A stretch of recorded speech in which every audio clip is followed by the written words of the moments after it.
Good afternoon, everybody. It's Steve with Real Progressives. Today's discussion is on this term, you should have made better choices. The idea that you should have made better choices. It always seems to come at that time when really all you actually needed was maybe a pat on the back or a hand up. Maybe just simply it's going to be okay.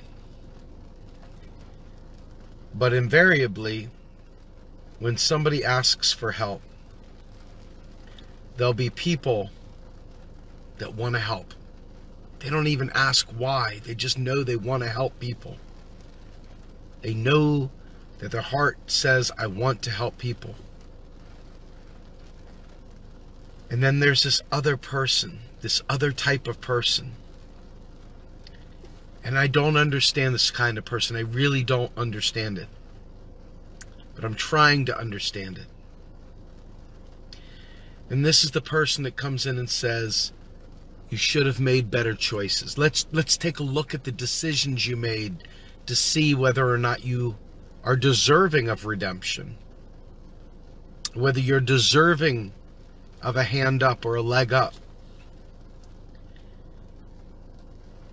Now, because the way I do my activism, I take my life, which is a walking billboard of suffering, successes and failures, and I try and take a lot of my own existence, my own real life pain and suffering, and translate it into a story so that you can understand how this works. And many of you may even sympathize. Maybe you even have experienced this, and you can relate to my story. But that shaming that comes through is just immensely difficult to deal with. When you fall on hard times and someone is there to put their boot on your head or be there with a scowling long face wagging their finger, critiquing you, judging your worthiness. You know, I'm going to tell you, in my particular situation, I've been in trouble for a long time. Divorces have kicked my ass, no joke. I've been supporting 9 children now for a long time. My child support had been $3,000 a month. There was no way to put any money in the bank. There was no way to really save up for a rainy day. It was very, very difficult just making ends meet. And here's the problem.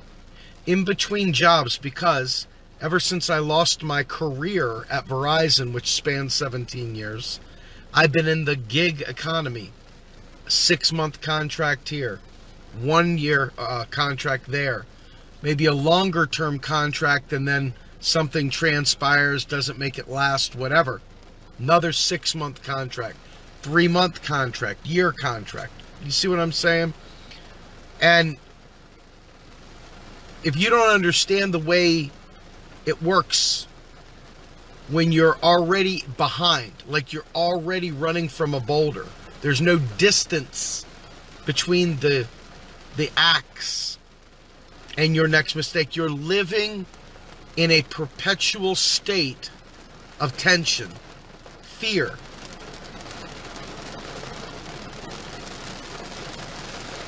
It's impossible to get ahead of that unless some fortuitous thing happens. Some fortuitous thing. Now, the scowling you should have made better choices person comes in the door and says, well, why don't you move somewhere else? Sell your house and move somewhere else.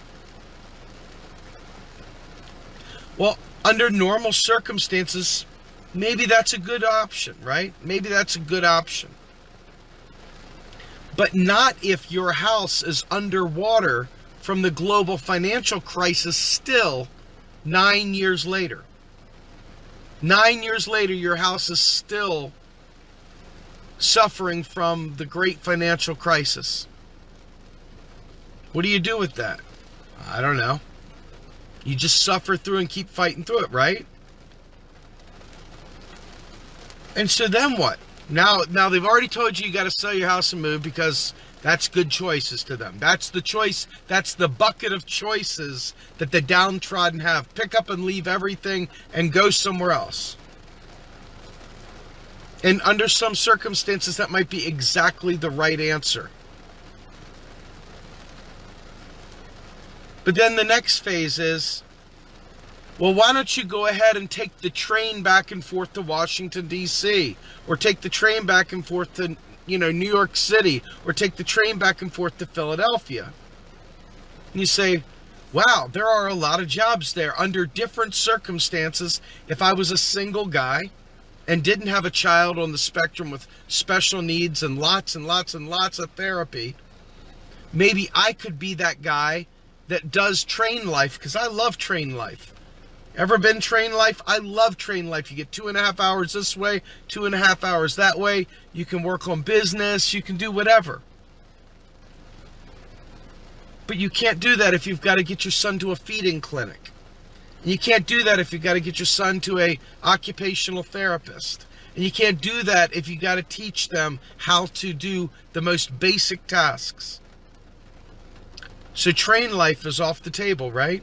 So we've lost train life. We can't sell the house. We could walk away from the house, but that's an altogether different story now, isn't it?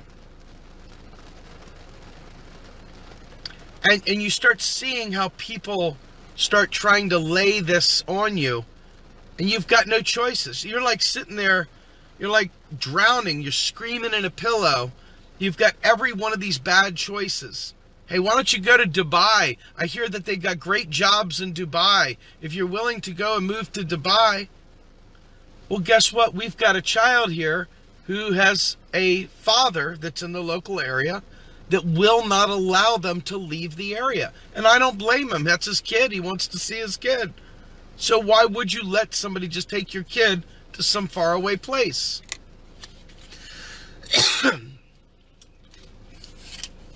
Again, you say this because people always have an answer for what you can do. Hey, why don't you go do Uber for a while? Why don't you go, pack boxes for a while? You start realizing that the choices that they're throwing at you don't fit your circumstance. Do they mean well? Probably. Probably they mean well. But it's not helpful, right? What's really helpful a lot of times is, hey, I don't have any money. Or, hey, do you know of a job? Or, hey, can you assist me here? Not telling me everything I did wrong for the last 7 years. Don't need it. Now, I'm not going to lie. We all know that there are such things as irresponsible people, right? There's people out there that know they've got a bill to pay tomorrow, but instead go out and buy a video game system tonight. You can't make excuses for that. That's not like some crisis of life. They made a decision that was really fucking stupid. No question about it. Hard to have sympathy for the kid that went out and bought the video game system the night before that their mortgage was due. Yes, I'll give you that. Yes, even bringing a pan of lasagna, anything other than scowling and, well, let's take a look at why this happened again. Well, I can tell you, here, let me give you how this could have not happened.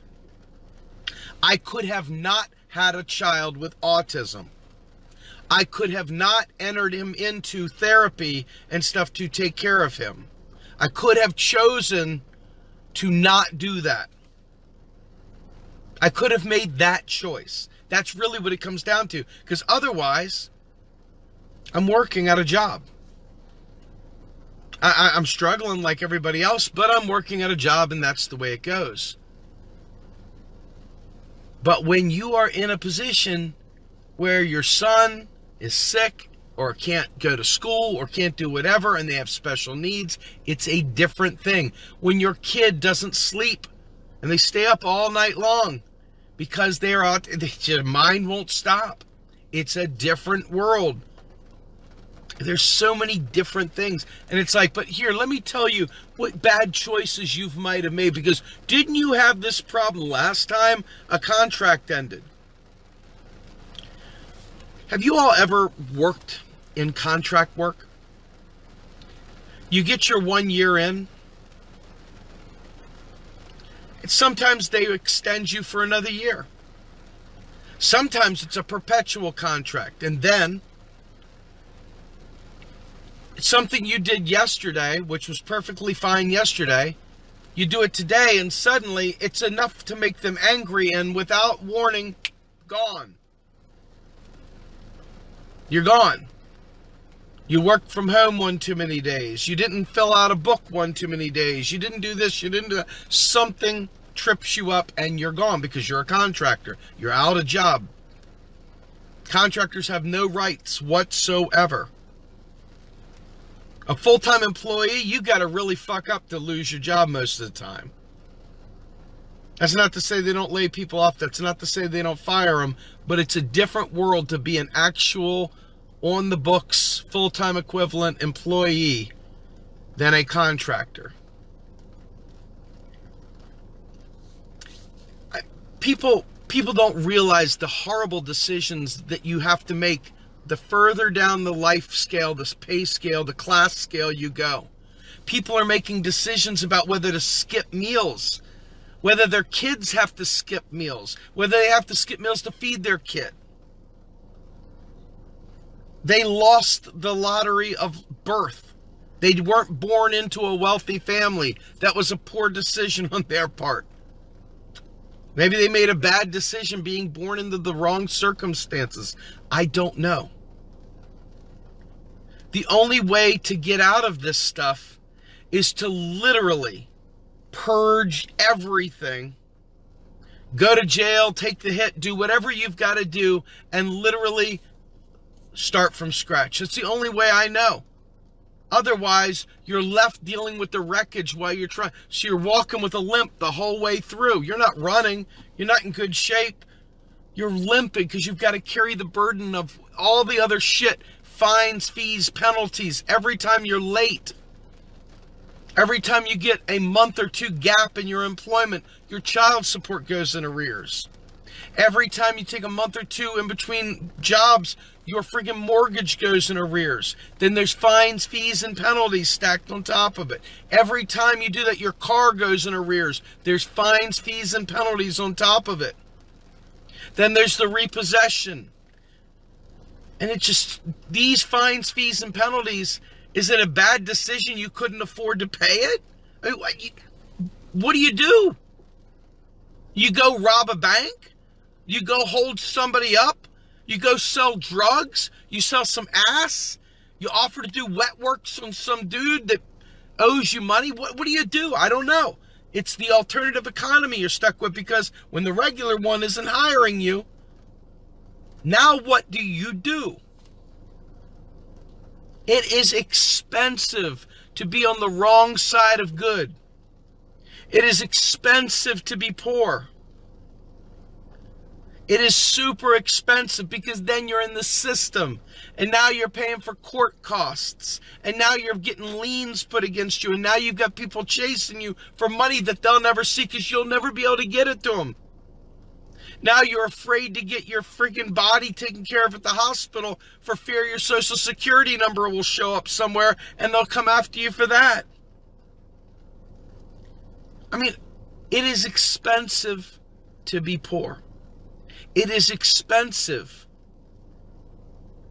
And you're left with very, very, very bad choices. None of them are good. Do you want to lose a leg today or an arm? Take your pick. The one will be a bad choice. Well, you shouldn't have given up the arm because you needed to write. Bad choice. Should have given up the leg. We could have carted you around in a wheelchair. You know, Valor, it is by design, and they do want us gone. But the problem is that when the crabs in the barrel start pulling each other down too, it's the crabs in the barrel. 1 inch above the pig slop, they're looking down like they're on the Eiffel Tower. One inch above pig slop, they're looking down on you like they're in the Eiffel Tower going, woe be to you for such bad choices. This is us at this level doing it. It's not just them up there. It's these people down here that are like this, that are one paycheck away from being destitute themselves. But damn it, they're going to look down on you when you finally hit rock bottom.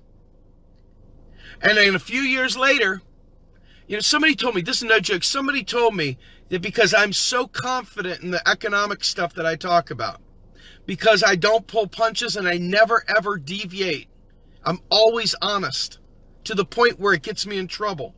I am always, always honest.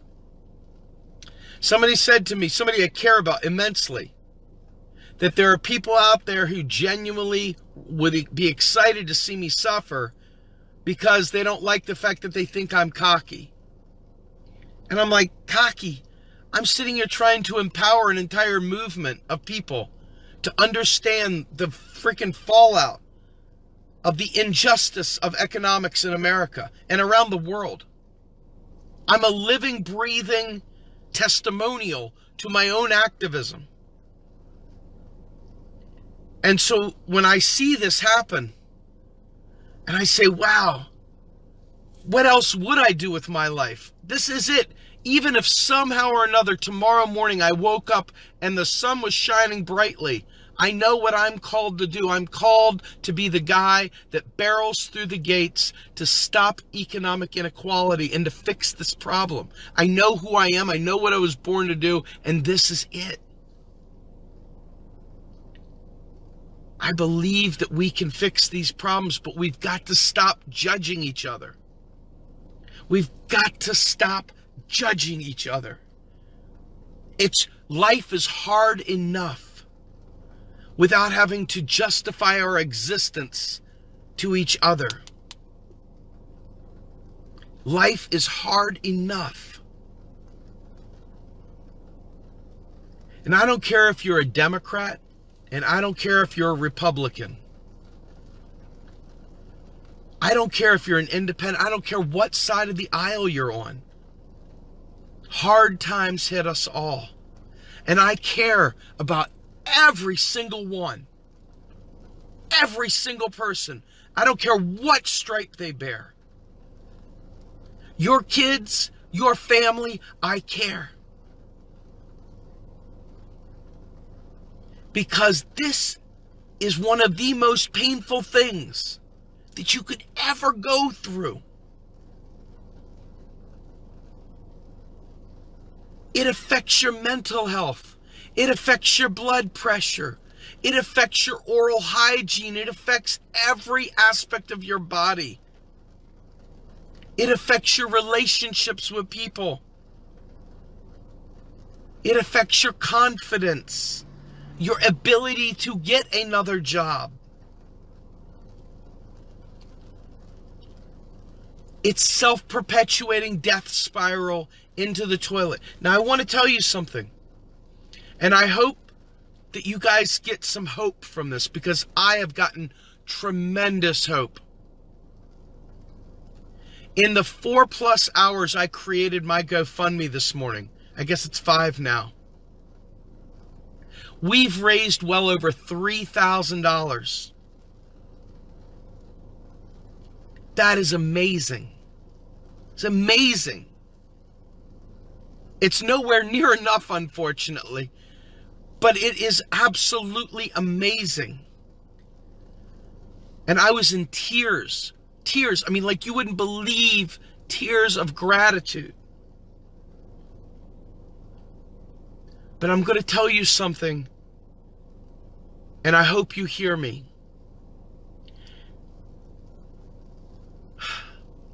We shouldn't have to have GoFundMe accounts to help people. We shouldn't have to donate money to help people. This economy is wired so that people are always in this position. And there's a business waiting to snatch me up and make me whole, fix my world for a fee. And that's by design, and it shouldn't be. Suffering and misery should not be a profit center. It should not be a profit center. And I'm telling you right now, folks, I hope people hear me. Going back way, way back, the progressive movement was not Democrats. It was not Republicans. It was a combination of people that were trying to move forward. Teddy Roosevelt.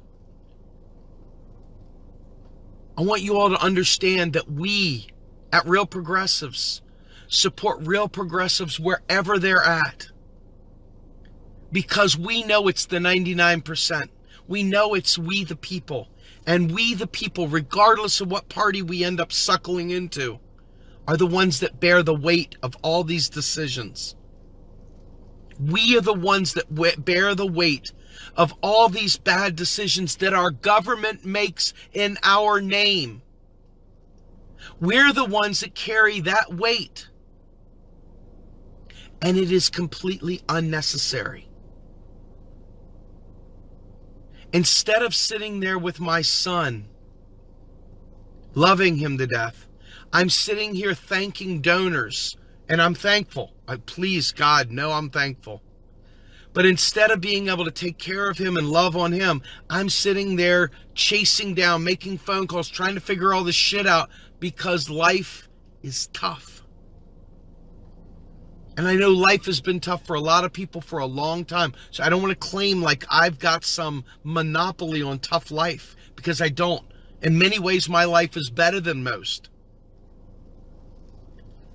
But there is enough that I can tell you from my own experience that says that's not right. And for those who are suffering even more, folks, it is time for us to take economic justice very, very seriously. We've got to teach each other how the economic system works. We got to teach each other so that we demand more from our elected representatives, so that when we do vote, our vote matters. Because if we're just voting and our elected representatives are doing the same shit they've always done and not serving us, then what have we really got? It's a placebo.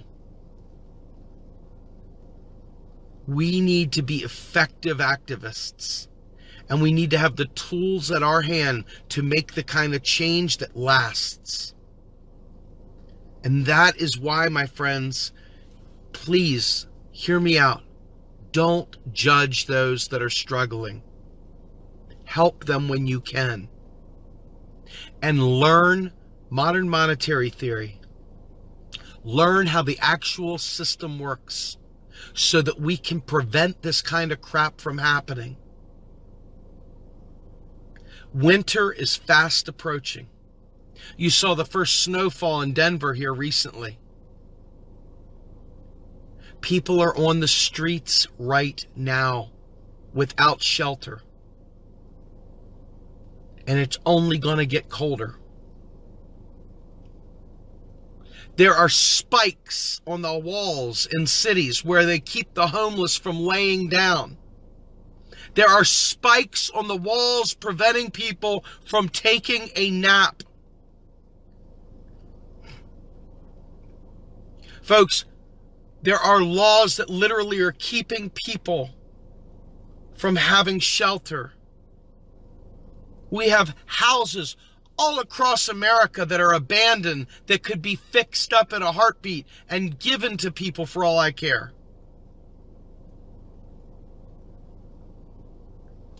We've got to take economic justice seriously, because it is the wellspring from which we'll fix the environment, from where we'll fix poverty, from where we'll rid ourselves of student debt and allow people to make. Wouldn't it be great to be in a position to make bad choices? Wouldn't you love to wake up one day and have enough resources around you to make a bad choice instead of being forced into a corner? I know I would. I would love to be able to go out and splurge and make a really, really bad choice. but we're not in a position. This is not a poor me thing. God, if you get nothing out of this message, please, dear God, don't tell me you got a poor me thing. What I'm trying to show you through my own walk, through my own experience, is that it is extremely important that we as progressive activists rise up and take this fight to our elected representatives, our candidates, our local media, our alternative media, to each other. Each one teach one. And we've got to be good to one another, because they're not looking out for us yet. We will flip the script. So I want to thank you all for listening to me. This is therapeutic, but it's also hopefully beneficial to you to understand that we have power if we unite, that we can do great things if we unite, if we work together, if we create this movement of economic justice. We can help everyone regardless of what race, creed, or color you are, what gender you are. It doesn't matter. And we don't have to just look in the United States. We can look at all of our friends around the world. Our friends in Australia are feeling the same thing. Our friends in the UK are feeling the same thing. Our friends in Japan and Russia and China, all over the world, Africa, are all feeling the same thing. South America, you name it. We're a global community, and we're all struggling. Each one teach one, and let's be good to each other, folks. Let's be good to each other. Steve Grumbine with Real Progressives. Have a great day, everybody. Thanks. If you have a desire to volunteer, you want to learn some skills, don't think you're walking into Microsoft. We're not Microsoft. We're just a bunch of volunteers trying to put this thing together, but we do have a plan. And if you're interested in learning, you're interested in contributing, and you're interested in being a part of something greater than yourself, that's not just politically driven, that is beyond politics, it's over politics, it's broader. If you want to be a part of something like that, we want you to be a part of us too. Make no mistake about it. We are all about modern monetary theory, and we're proud as hell of it. We don't pull punches, we don't make excuses, and we don't provide air cover for people that get the economics wrong. But the rest of it, we go hand in hand with almost everyone when it comes to the progressive movement's desire for green energy, when it comes to the progressive movement's desire for healthcare, when it comes to education, all the above. So think about it. We could use your money for sure. If you would like to help us on a monthly basis, please go to our Patreon account. If you want to send a check, we have a P.O. Box now, P.O. Box 313, Lewisberry, Pennsylvania, 17339. We have our Patreon account, like I said, for monthly donations. And we also have a PayPal for one-time donations. I'm hoping that if you volunteer, you'll look at the button on our page, the page that's associated with this live stream, and you'll click on that button and you'll sign up to volunteer. If you've got video editing skills, if you've got writing skills, if you've got project management skills, if you've got business analyst skills, if you've got process management skills, if you've got a desire to be a part of something and are willing to learn and have no skills, but willingness, please click that button and sign up. And if you just want to know what's going on, go ahead and sign up so we can get our newsletter out to you as well. But in the meantime, though, I just want you to know I appreciate every one of you for supporting us, even watching these live streams, coming to our page, sharing our content. We are going to change the world. I assure you that, one way or the other. And I hope you all will be a part of that. I'm Steve Grumbine with Real Progressives. Have a great evening, everyone.